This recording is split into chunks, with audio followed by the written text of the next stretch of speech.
Good evening, folks, and welcome to another Christmas episode of Beer Rating with Sean Connors. For those people who have been following me for the last little while, I was doing a beer advent calendar, and that ended Christmas Eve, so today it's Boxing Day, so Merry Christmas to everybody. But actually, before I bought the beer calendar, I actually bought 4 Christmas beers that I want to do for December. Then I came across the beer advent calendar, so the 4 Christmas beers were put aside. So I'm hoping to get those done within the next week before New Year's. And this is the first one.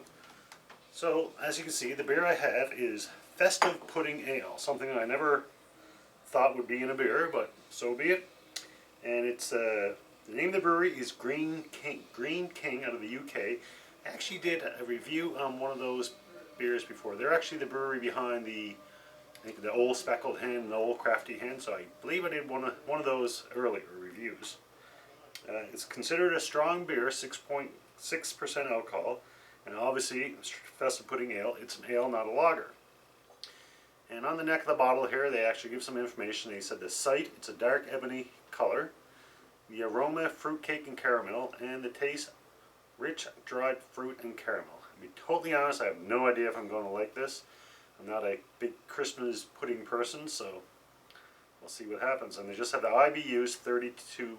I'm not quite sure where that fits in and whether it's hoppy or not. I don't think it's too hoppy. And they actually give the type of malts, pale and crystal, and the hops, Challenger, First Gold, and Target.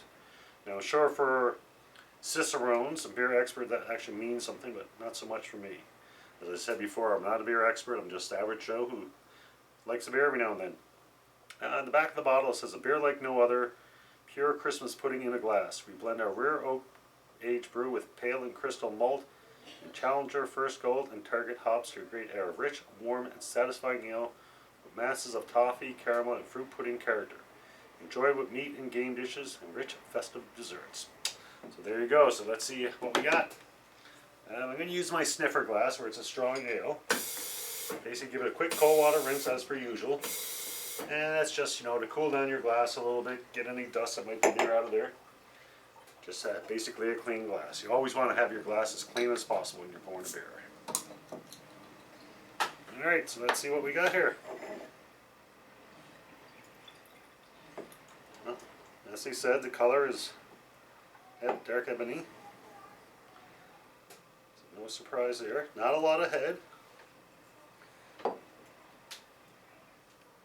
I don't get a... It smells... You can actually smell the alcohol in it a bit. Other than that, I'm not getting a lot of smells, nothing jumping out at me. A taste for it.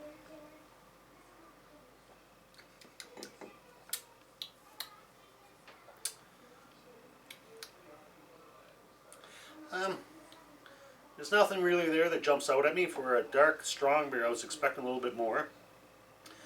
And to me, it almost, initial taste is similar to a stout, so I'm assuming that's probably the caramel or the toffee.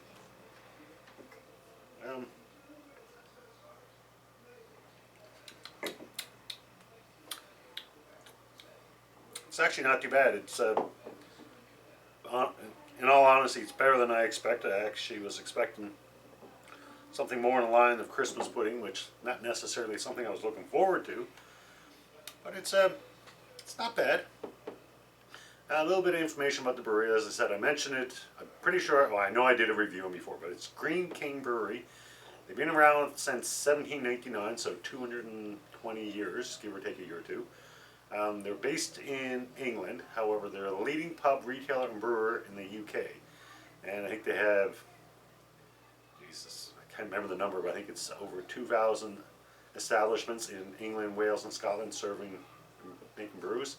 My understanding, they actually consider of 2 breweries. They actually have the Green King Brewery, which is, as from what I understand, they're known for brewing beers from breweries that are now closed. So basically, I guess the brewery closes and they buy the rates for the different beers.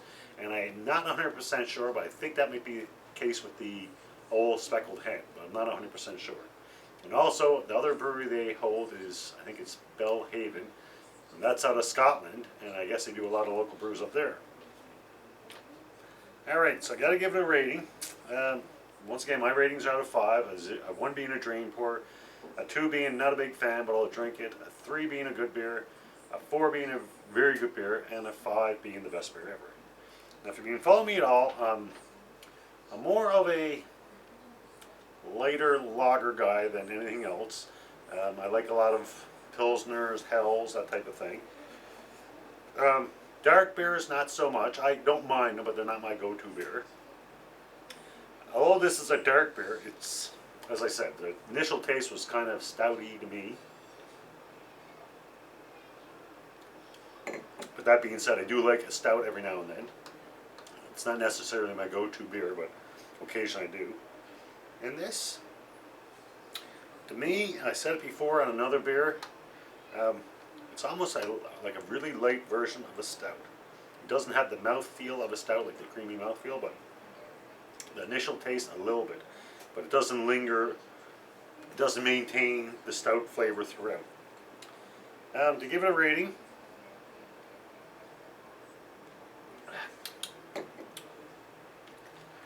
I think I'll give this one a 3.0. And quite honest, as I said, I didn't expect I was going to like this as much as I do. But a 3.0, it's a good beer. I'm enjoying it, more so than I expected. I would definitely have another, but I don't think I'd go out of my way for another. But I wouldn't hesitate if somebody gave it to me or I came across one. So there you go, folks. The Green King Festive Pudding Ale.